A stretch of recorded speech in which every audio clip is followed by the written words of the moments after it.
Les saludo con mucho gusto. Hoy es 28 ya de mayo, año 2020. Estamos atendiendo al último subtema de nuestro programa. Estamos avanzadísimos, un grado de avance quizá del 98%.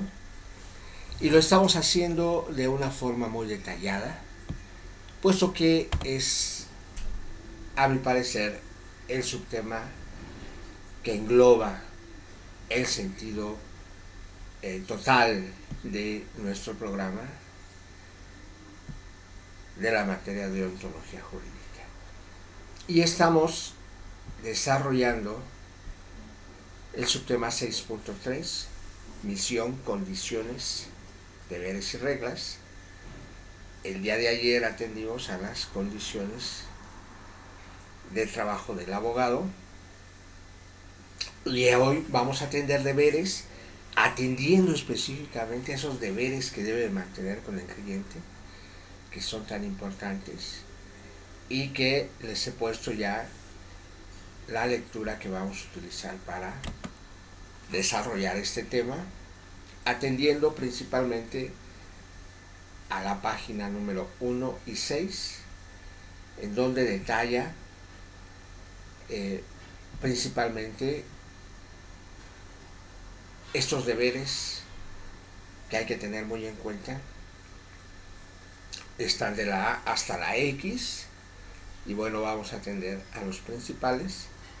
Antes quiero comentarles que, como ustedes sabrán, hubo una ampliación en el semestre y nos marca un periodo de reforzamiento del 15 al 26 de junio. Y en estos días vamos a hacer un repaso general del semestre para después pasar al proceso de evaluación, que nos lo marca del 29 de junio al 2 de julio. Entonces vamos a tener presente esto. En cuanto concluyamos con nuestro programa, en cuanto lo demos por concluido, vamos a dar algunos días para que carguen sus evidencias de trabajo que generamos en forma presencial. Hasta hace unos días que llegó este comunicado en donde nos dicen ya que no vamos a regresar a semestre, a aulas, a concluir el semestre, que va a ser en línea. Pues teníamos esa idea, ¿no?, de que íbamos a regresar a concluir, y bueno, íbamos a hacer allá la revisión de las evidencias del trabajo presenciales. Al no ser así, al tener ya la confirmación que todo va a ser en línea, vamos a dar esos días para que puedan subir esas evidencias y también concluir las que hemos realizado virtualmente. Si tienen alguna o algunas pendientes de envío, las hagan en estos días, que será del 8 al 12, del 8 al 12 de junio. Vamos a dar esa semana de clases para atender específicamente a eso, que suban sus evidencias de trabajo presencial. Voy a abrir un apartado especial para que ahí las carguen, podamos realizar los conteos y les puedo recibir todos sus trabajos, tanto de clase de los que hicimos en clase presencial como los que hemos hecho en clase virtual, hasta el 12 de junio. Vamos a dar esa fecha hasta el 12 de junio para que posterior podamos hacer los conteos completos y estemos listos ya para hacer las evaluaciones en el periodo que nos marque el instituto y tengan ya su calificación final del semestre, que estoy seguro va a ser muy favorable. Claro, no hay que descuidarnos. Vamos a abordar los tópicos principales que hemos visto en clase Así que por favor no se preocupen, pero sigamos estudiando, atendamos a este periodo de reforzamiento y continuemos trabajando como lo hemos hecho desde el primer día del semestre, y siendo así estoy seguro que no tendrán ningún problema. Y les repito, por favor, sus trabajos que tengan pendientes, mándenlos para que puedan tener esa participación. Y nuevamente les comento, hasta el 12 de junio les puedo recibir, porque tenemos que hacer los conteos y van a ser arduos. Entonces, ténganlo presente, por favor. Aún hay tiempo, prácticamente 2 semanas y un poco más, para que puedan subir todas sus evidencias. Dicho lo anterior, entremos al tema. Nos dice el texto: el abogado requiere observar un comportamiento en el ejercicio de su profesión frente a los sujetos a los que habrá de prestarle sus servicios intelectuales. En ese sentido, el abogado en el ejercicio de su profesión debe obrar con pericia y veracidad, con honradez y fidelidad, con celo y diligencia. Aun en las más justas defensas, no debe usar de medios irregulares y reprobables. Eso se los he comentado mucho, por favor, nunca vayan a caer en esto. Como son, por ejemplo, aconsejar o sugerir a sus clientes que usen de falsos instrumentos, que sobornen testigos, que se perjudiquen en la absolución de posesiones, que promuevan artículos impertinentes o maliciosos, o hagan otras cosas semejantes. Por lo que es importante mencionar algunos de los deberes morales de los abogados frente a sus clientes, a saber, morales y éticos. El abogado faltaría a un claro deber de ética profesional si aceptara hacerse cargo de un asunto para el que no posee la pericia indispensable que ha menester para ser llevado a buen éxito. Por tanto, el que se prepara para la abogacía debe tomar nota de la importancia de una buena preparación que lo habrá de capacitar para ejercer su profesión. Sin este tipo de cortapisas basadas en una impericia parcial. En el siguiente, en el B, nos dice: el abogado tiene el deber moral de ética profesional de actuar siempre con la verdad. La veracidad es un requisito sine qua non para todo profesionista digno. El engaño al cliente equivale a una traición a este y al propio abogado. Por supuesto que la base de este deber está en la actuación rectilínea del abogado en su actividad profesional. El cliente deberá estar siempre informado de su asunto, con estricto apego a la libertad, sin vicios de falta de información ni de información alterada. Y esto es algo que pasa muchísimo. El abogado no informa a su cliente del avance, de los pormenores. Y allá, de vez en cuando, que al cliente se le ocurre: ay, no me ha dicho nada el abogado, le voy a marcar. Es que le marca, y muchas veces si lo encuentra, le dice, le da noticias el abogado, pero me he dado cuenta en el ejercicio profesional que pocos abogados tienen esa condición de ir informando a su cliente. Generalmente es por iniciativa del cliente, y no debe ser así.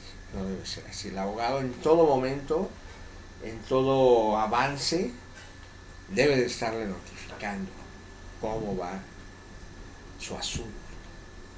Vamos al siguiente, al C. El abogado ha de ser el más honesto de los profesionistas. Su intervención en asuntos cuantiosos y el manejo de sumas diversas, ajenas, exigen de su probidad sea más desarrollada para nunca incurrir en una indebida interferencia patrimonial. Para que nunca se dude de su honradez, es menester que sea muy ordenado en el manejo de fondos ajenos y deberá extremar sus precauciones para que nunca se ponga en tela de juicio su más elevada honestidad.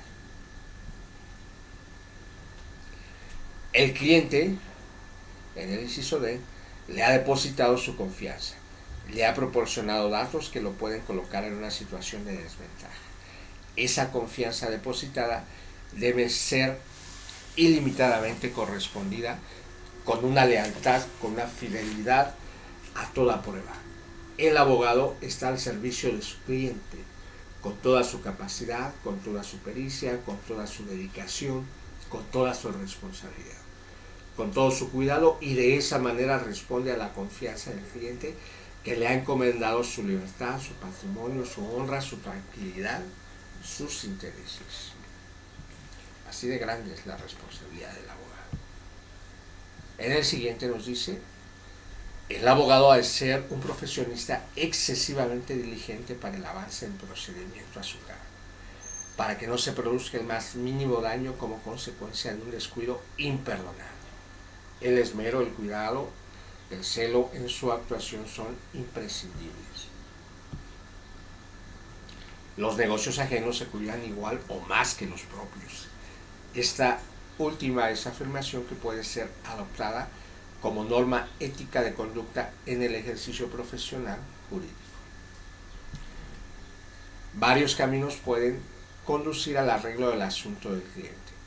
El abogado está obligado a elegir el que representa menos riesgos para el patrocinado, el menos gravoso económicamente, el que ofrezca más responsabilidad de éxito y, por supuesto, el más ventajoso para su cliente.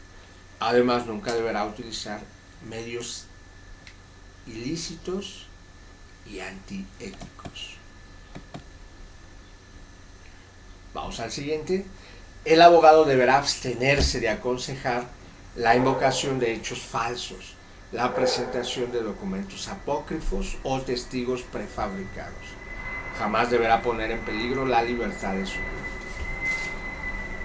El siguiente: el abogado debe ser un individuo discreto, que se reserva para sí toda la información procedente del cliente. Y esto les hago un hincapié grandísimo: el abogado no debe comentar con nadie, ni con su pareja, ni con sus amistades, ni con su familia, ni con sus compañeros de trabajo, evidentemente menos con la contraparte, ni con el otro abogado, ni con personal de juzgado. Con nadie debe de comentar los asuntos del caso, con nadie. Y tristemente pasa mucho. Por favor, la máxima discreción. Aquí el deber es de callar, de solo decir lo que es necesario en juicio y nada más. Con nadie. Ustedes pueden tener la idea de que las paredes oyen. Y a veces uno, en un momento de necesidad de comunicarse, porque somos seres sociales, se pudiera decir algo a alguien que pensamos no tendría nunca jamás injerencia en el caso, no tendría nunca por qué conocer a la contraparte, pero el mundo es pequeño y, como les decía, las paredes oyen. Entonces, para evitar cualquier posibilidad, por mínima que sea, de que alguna información pueda llegar a un lugar inadecuado, es no comentar nada. Incluso es normal, ¿no?, que la misma familia, los mismos amigos, la pareja, pues pregunten: ¿no?, ¿cómo te va en el trabajo? ¿Cómo va tu caso? Que has estado trabajando tanto, el de la familia tal. Y uno con máxima responsabilidad pues debe decir: bueno, vamos trabajando, va avanzando, sigo en ello, pero hasta ahí nada más. En litigio cualquier detalle puede ser fundamental y puede tirar la causa. y sería muy malo, no solo éticamente, sino pudiera haber alguna responsabilidad hacia el abogado, alguna responsabilidad civil o penal por haber cometido una indiscreción. Aquí máximo, por favor. Y bueno, sigue y yo sigo atento de ustedes por cualquier duda o comentario.